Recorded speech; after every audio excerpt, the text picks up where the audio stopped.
Hi Bio 12, hopefully you're having a good weekend or had a good weekend. We're going to move back into the female reproductive system and talk about part 2 today, so the female hormone regulation. So just a recap, very similar to the overall structure, just the same as the males. Hypothalamus in our brain, it's going to release GnRH. We know GnRH stimulates the anterior pituitary to release FSH and LH. These are just going to have a slightly different result in females than it does in males. So let's look at this. Follicle stimulating hormone. This is going to be responsible for the follicular phase. I'm going to put an asterisk, so we're going to come back and talk about this in a minute. So the follicle stimulating hormone is stimulating the follicle, and this, as the follicle matures, the ovum is going to mature inside as well. Luteinizing hormone, it's very similar to in males. Luteinizing hormone in males produces testosterone, which is a hormone. In females, it's going to produce the hormones progesterone and estrogen. So progesterone and estrogen, after ovulation occurs, we have this corpus luteum left over. This is what's going to produce progesterone and estrogen.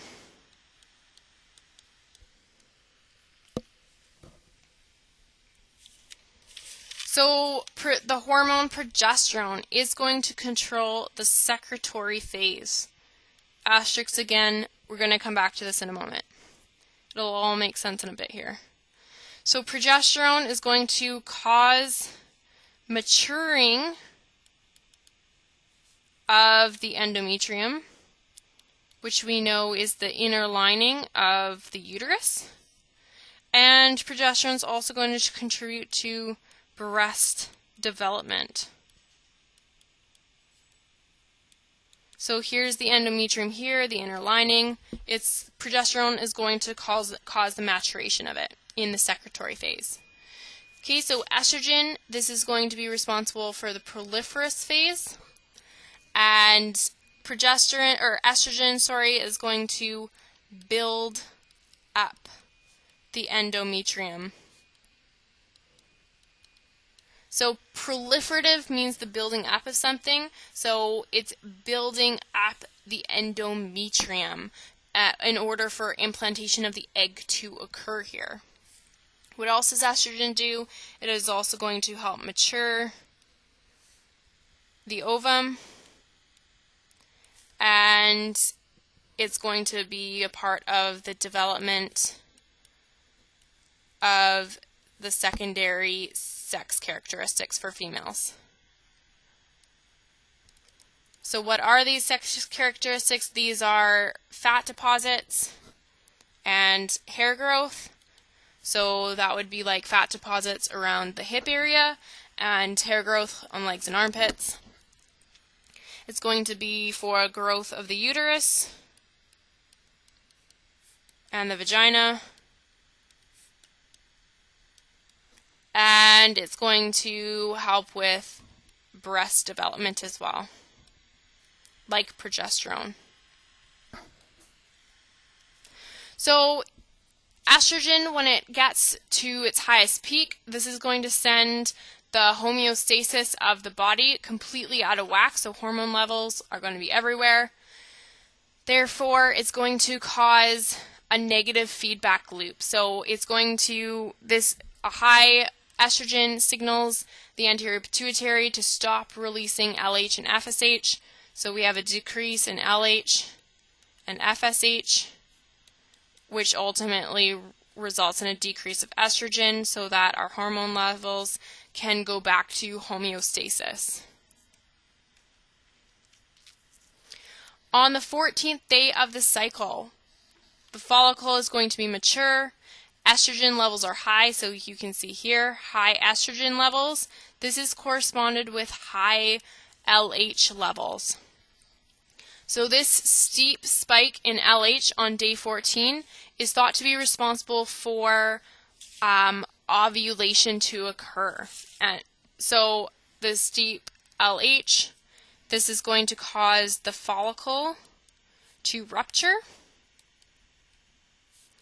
When it ruptures, it releases the ovum,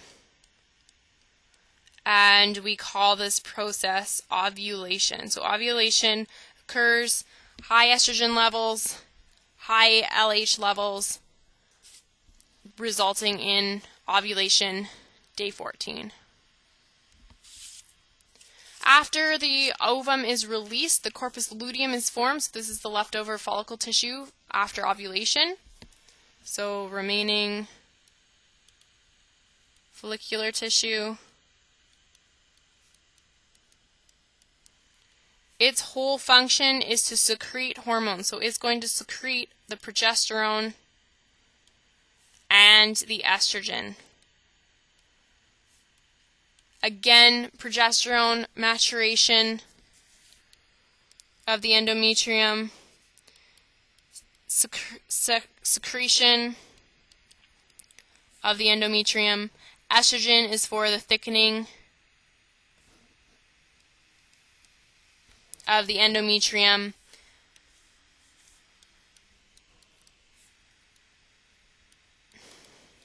Now, if implantation doesn't occur, so no implantation, the corpus luteum is going to break down.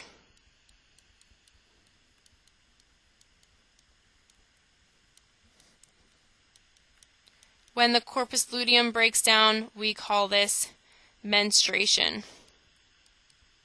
So the endometrium is going to be shed, and this usually occurs for approximately 5 days. Now, since that spike of estrogen caused FSH and LH to be shut off by the anterior pituitary, now that our corpus luteum is broken down, they're not being formed anymore.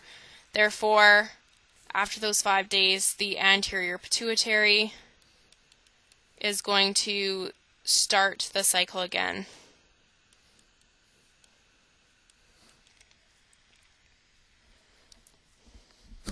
So let's look at this cycle.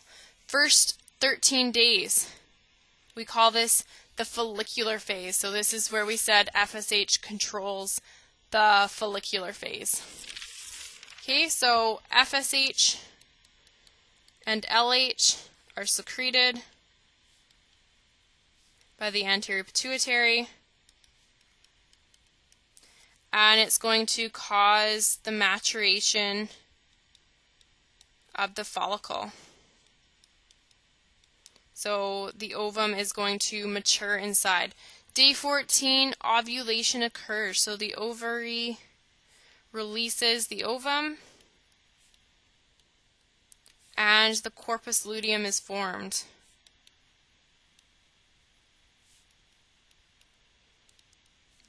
Now we move into the luteal phase on the 15th to 18th day. So we call this the corpus luteum, or the luteal phase. So when the corpus luteum is in the ovary, and it's going to be secreting estrogen and progesterone is formed, which we know affects the uterus due to the endometrium being thickened and matured and the secretions. So big key idea, everything that's happening in the ovarian phase is having an impact on the uterine phase. So hormones produced in the ovary phase is going to impact the uterine phase. So let's look at the uterine phase. First 5 days, menstruation. So this is when the endometrium is shed and menstruation occurs. Now we move into the proliferative phase. Proliferative means the building up of the uterus. Proliferative phase, this was for progesterone, was causing this or controlling this. Sorry, estrogen is causing this, so we can put here estrogen. It's controlling the proliferative phase, so we know if estrogen is controlling the proliferative phase, this is going to be the building up of the endometrium that was just shed. And thickening. And then in the secretory phase, which is controlled by progesterone, this is going to be when the endometrium matures and the secretory secretions occur. Okay, so some key ideas: making sure that you know the hypothalamus, controlling anti-pituitary, releasing FSH and LH to the ovaries. The ovary is going to release the eggs on day 14, and the corpus luteum is going to be formed. So the ovary controls what's occurring in the uterus. So the estrogen and progesterone for the thickening and maturation of the endometrium. If you have any questions, we can discuss them on Monday.